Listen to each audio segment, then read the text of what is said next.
selamat datang di video pembelajaran IPS bersama saya Geraldine Balidiendo. Pada video ini, saya akan membahas materi mengenai keragaman sosial dan budaya serta menghargai keragaman suku bangsa.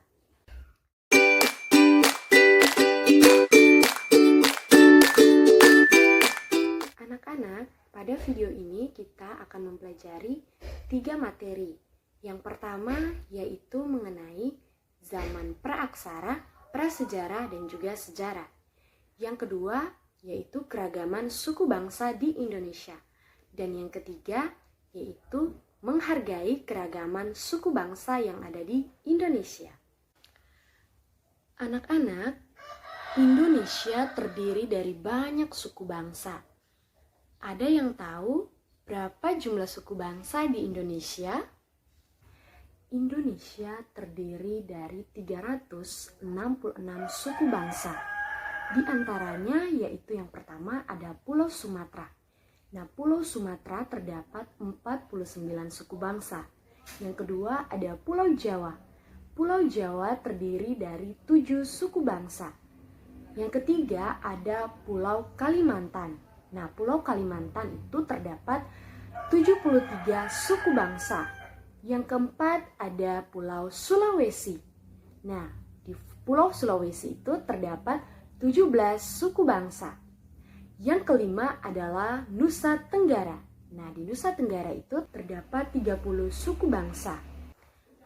Yang keenam ada Maluku Ambon. Nah, di Maluku Ambon terdapat 41 suku bangsa. Dan yang terakhir ada Pulau Papua. Nah, Pulau Papua terdapat 49 suku bangsa. Wah, banyak sekali ya suku bangsa yang ada di Indonesia.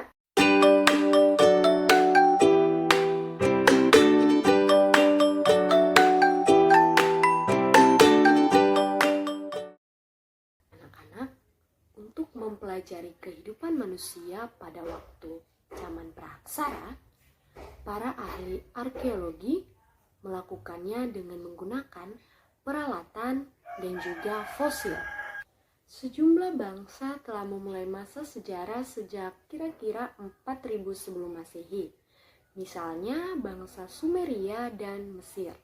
Sedangkan bangsa Indonesia baru memasuki zaman sejarah kira-kira pada abad yang kelima sesudah Masehi. Karena telah diceritakan oleh bangsa lain dan ada bukti bahwa ada peninggalan yang tertulis dalam prasasti. Setelah zaman praaksara, adapun zaman prasejarah dan juga zaman sejarah. Nah, Indonesia mengalami zaman prasejarah. Nah, di zaman prasejarah ini terbagi atas 2, yaitu zaman batu dan juga zaman logam. Zaman batu adalah zaman ketika manusia menggunakan peralatan hidup dari bahan batu dan belum menggunakan peralatan berbahan logam. Nah, sedangkan zaman logam adalah zaman yang sudah menggunakan alat-alat atau bahan-bahan yang sudah terbuat dari logam. Contoh zaman prasejarah pada zaman logam yaitu sudah adanya kapak corong dan juga nekara. Setelah dilewatinya zaman praaksara, zaman prasejarah, Indonesia juga mengalami zaman sejarah. Nah, zaman sejarah ini misalnya diawali dari sejarah raja-raja atau sejarah perkembangan suatu bangsa. Bangsa Indonesia menuliskan tentang keberadaan dirinya yaitu pada tulisan yang terpatri dalam Prasasti Kutai. Sekitar 400 Masehi, bangsa Indonesia baru memasuki zaman sejarah.